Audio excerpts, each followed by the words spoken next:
прво нели како и се во животот мора да го прифатиш тоа. Први неверување и кога ќе го прифатиш моментот, тоа ќе треба да се носиш и најбитно е работата на себе. Значи што повеќе работиме на себе како и за сите други работи и ова е еден процес кој е долгогодишен.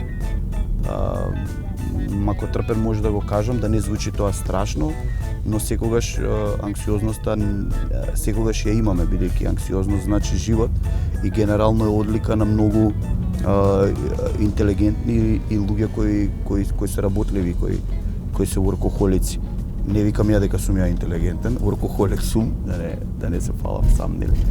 И тоа е, како што реков, state of mind, кога ќе ги прифатат симптомите и многу треба да работат и воопшто не е мака и нешто табу не треба да се обратат кај професионалец, односно дали е потребно психолог, дали е потребно психијатар, едноставно не е доволно да си ги кажеш маките на некој другар.